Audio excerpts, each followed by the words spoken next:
नमस्कार मित्रों, पुनीत एस्ट्रोलॉजी के हिरण्यहस्त हिंदी चैनल में आपका स्वागत है। मंगल का गोचर कर्क राशि में हो चुका है। मंगल जो बहुत ही अग्रेसिव प्लैनेट हैं, जो क्रोध का प्रतिनिधित्व करते हैं, जो आपकी पुरुषार्थ को दर्शाते हैं, जो आपकी एनर्जी को दर्शाते हैं, ऐसे ग्रह मंगल आपकी कुंडली में कर्क राशि में गोचर करते हैं। कर्क राशि जो कि स्वाभाविक तरीके से एक इमोशनल ज़ोडिएक साइन है, एक ऐसा ज़ोडिएक साइन है जो बहुत ज़्यादा सेंटिमेंटल वैल्यूज़ रखता है, बहुत ज़्यादा मातृत्व भाव को उजागर करता है। कर्क राशि घर परिवार की राशि है, सगे संबंधियों की राशि है। कर्क राशि जो है उसमें व्यक्ति मिलनसार होते हैं, आपस में एक माहौल बनता है। वहाँ पे मंगल का आना और मंगल का नीचस्थ हो जाना और फिर बाद में दिसंबर के फर्स्ट वीक में मंगल का वक्री होना, वक्री होके पुनः मिथुन राशि की तरफ गोचर करके वापस फ्यूचर में कर्क राशि में आना अपने आप में एक बहुत बड़ा योग है, अपने आप में एक बहुत बड़ा गोचर है। इसी को विस्तार से आज जानेंगे, समझेंगे। जुड़े रहें, वीडियो को अंत तक अवश्य देखें। लास्ट में आपको कुछ इंपॉर्टेंट इन्फॉर्मेशन अवश्य दूंगा। आप चैनल को लाइक करें, वीडियो को लाइक अवश्य करें, चैनल को सब्सक्राइब करें और जुड़े रहें मेरे साथ इसी तरीके से और भी बड़ी बड़ी ज्योतिषीय जानकारी प्राप्त करने के लिए। और अगर आप मुझसे कंसल्टेशन लेना चाहते हैं तो नीचे दिए गए ईमेल आईडी पर आप मुझे ईमेल कर सकते हैं। शुरू करते हैं मंगल का गोचर कर्क राशि में और उसका आप पर प्रभाव। जब मंगल जो कि एनर्जी के ग्रह हैं, जो कि हमारे जीवन में एक बहुत ज़्यादा बदलाव लेकर के आते हैं, जो मेष राशि और वृश्चिक राशि के स्वामी ग्रह हैं, जब उनका गोचर कर्क राशि में होता है तो मंगल नीचस्थ हो जाते हैं। अब मंगल नीचस्थ क्यों होते हैं, सबसे पहले तो आप ये जानिए। क्योंकि मंगल एक ऐसे ग्रह हैं जो अपनी एनर्जी को बाहर ज़्यादा व्यक्त कर सकते हैं। अब आप घर में तो युद्ध करेंगे नहीं, अब आप घर में तो बड़े बड़े नेगेटिव चीज़ें करेंगे नहीं। अब आपको अगर घर बनाना है तो बने हुए घर के अंदर तो घर बनाएंगे नहीं। तो मंगल का जो प्रेजेंस है, मंगल की जो ऊर्जा है, वो अपने आप में एक एक्सपीरियंस करने वाली ऊर्जा है, एक एक्सटीरियर एक्सप्रेशन यानी कि बाहरी आवरण, बाहरी एक्सप्रेशन को दिखाती है, युद्ध को बाहर में जीतने में हेल्प करती है, कॉम्पिटिटिव स्पिरिट को उजागर करती है, एथलेटिक बॉडी, स्पोर्ट्स, फिटनेस इसको दिखाती है। और ये सब घर में नहीं हो सकता। घर एक इमोशनल जगह है, एक ऐसी जगह जहाँ आप शांत रहते हैं, जहाँ आप विचार करते हैं, ईश्वर से जुड़ते हैं। वो काफ़ी मून और जुपिटर की प्रेजेंस दिखाता है। तो वहाँ पे मंगल जब गोचर करते हैं तो मंगल स्वाभाविक तरीके से वहाँ पे अपने आप को अलग थलग पाते हो कि मंगल का काम क्या है। वहाँ पे कुछ भी नहीं। मंगल समझते हैं कि वो वहाँ पे अपनी ऊर्जा को सही तरीके से एक्सप्रेस नहीं कर सकते, इसलिए वो एक अजीबोगरीब सिचुएशन में आते हैं। मानो समझिए कि किसी WWE के रेसलर को एक शॉप में सेल्समैन बना के छोड़ दिया जाए और उसको बोला जाए, जाओ तुम साड़ियाँ बेचो, तुम सेल्समैन बन जाओ, तुम खिलौने बेचो, तुम्हारा काम सिर्फ खड़े रहना है और बहुत ही सॉफ्ट तरीके से एक क्लाइंट को आग्रह करना है कि आप हमारा सामान लीजिए। यहाँ पे मंगल का गुण काम नहीं आएगा। मंगल अग्रेसिव है, वो सेल्समैन फिर अग्रेसिव हो जाएगा और अग्रेसिव चीज़ें कभी कभी नुकसान कर सकती हैं। तो ये चीज़ें यहाँ पे मंगल इसीलिए नीचस्थ रहते हैं। अब ऐसे मंगल जो कल को वक्री होने वाले हो, जो कल को जिनकी गति विपरीत होने वाली हो, परिवर्तित होने वाली हो, ऐसे मंगल फिर आते हैं कर्क राशि में, मकर राशि को दृष्टि डालते हैं, कुंभ राशि में दृष्टि डालते हैं, तुला राशि में दृष्टि डालते हैं, साथ ही साथ शनि से छठे हो जाते हैं। तो ऐसे मंगल बड़े बड़े बदलाव लाने वाले हैं। ऐसे मंगल इमोशनली टर्बुलेंस लाने वाले हैं। आपके मन में एक क्यूरियोसिटी डेवलप होगी, आपके मन में एक उत्साह भी आएगा और साथ में डाउट्स भी पैदा होगा। डाउट्स मतलब आपके मन में शक की भावना आ सकती है, आपके मन में गुस्सा आ सकता है, आप इमोशनली ओवर रिएक्ट कर सकते हैं ऐसे सिचुएशन में। तो आपको क्या देखना है यहाँ पे? आपको ये देखना है कि किन बातों से आपको ट्रिगर आ रहा है, कौन सी बातें आपको इमोशनली सडनली गुस्सा दिलाती है, सडनली आपको परेशान कर सकती हैं। इस मंगल में शांतिपूर्वक तरीके से उन बातों से दूर रहना है, उन बातों को समझना है, उन ट्रिगर्स को पकड़ना है और उस ट्रिगर से निकलने के उपाय निकालने हैं। यही तो इस मंगल की माया है। वरना ये मंगल विरोधाभास ला सकते हैं, युद्ध जैसी स्थिति पैदा कर सकते हैं और आपके जीवन में नाना प्रकार के क्वेश्चंस पैदा कर सकते हैं कि आपको लेफ्ट जाना है कि आपको राइट जाना है, कि आपको किस प्रकार जीवन व्यतीत करना है, डिसीजन लें तो कौन सा लें। डिसीजन मेकिंग एबिलिटी में क्वेश्चन खड़ा कर सकते हैं। बाहर से बहुत सी चीज़ें ऐसी हो सकती हैं जो आपको इरिटेट कर दे। ऐसे समय में आपको अपना मानसिक संतुलन नहीं खोना है।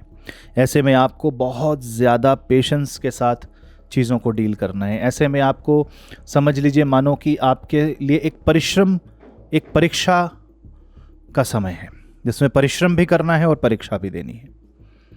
ऐसे में हनुमान जी की उपासना बहुत लाभकारी हो सकती है। साथ ही साथ मंगल तो अपने आप में नीचस्थ हैं ही, गुरु भी वक्री हैं और शनि भी वक्री। तो ऐसे में बदलाव होना स्वाभाविक है। करियर में चेंजेस आएंगे, खासकर अगर आपकी मंगल की राशि है, यानी कि आप मेष राशि हैं। अगर आप वृश्चिक राशि वाले जातक हैं तो आपके जीवन में अलग अलग चेंजेस आने लग जाएंगे, परिवर्तन आने लग जाएंगे। आपको जैसा चल रहा है वैसे चलने देना चाहिए और go with the flow attitude के साथ आपको आगे बढ़ना चाहिए। अगर आपकी राशि गुरु की राशि है, यानी कि धनु राशि या मीन राशि वाले जातक हैं, तो ऐसे केस में आपको थोड़ा संभल के चलना होगा, क्योंकि मंगल यहां पे आपको बहुत ज़्यादा मन में विरोधाभास ला सकते हैं, युद्ध जैसी मानसिक स्थिति पैदा कर सकते हैं, एंग्जाइटी बढ़ा सकते हैं। लेकिन आप ही हैं गुरु तत्व वाले व्यक्ति, गुरु दिशा वाले व्यक्ति, जो मंगल की उग्रता को, मंगल के स्वार्थ को और मंगल में जो ईर्ष्या भाव पैदा हो रही उसको शांत कर सकते हैं।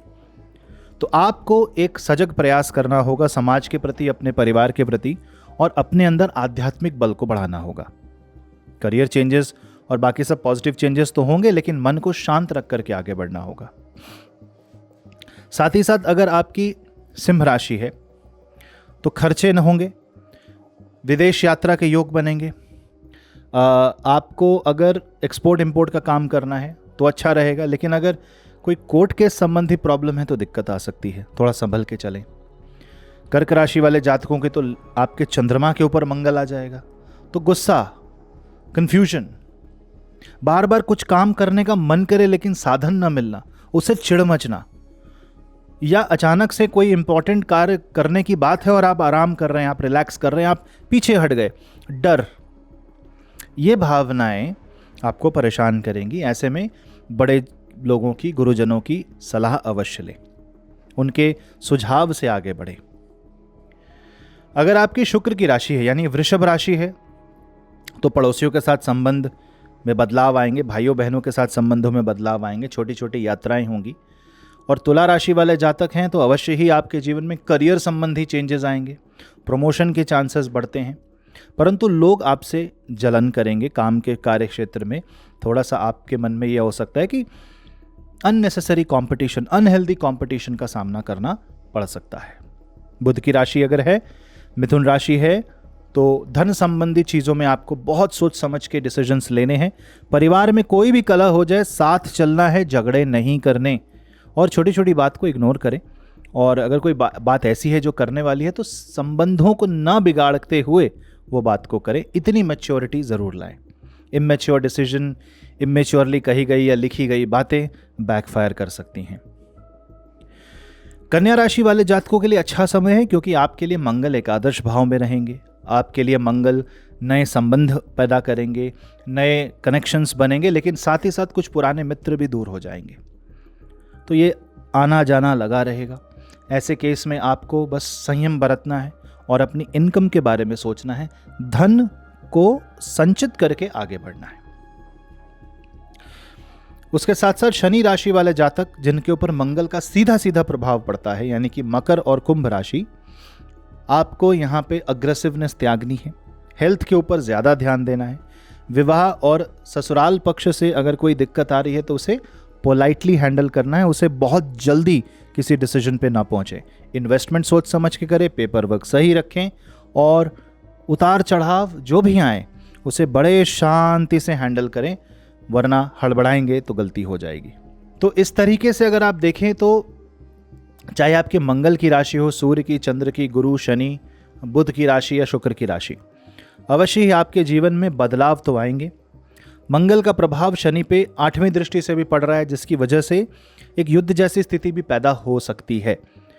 यानी मन में एक होता है कि इच्छा प्रकट होना, परंतु कोई भय है, कोई डर है जो आपको पीछे खींच रहा है, और इस कश्मोकश में, इस टग ऑफ वॉर में आप कहीं रह जाते हैं, छूट जाते हैं, अपॉर्चुनिटी लूज हो सकती है।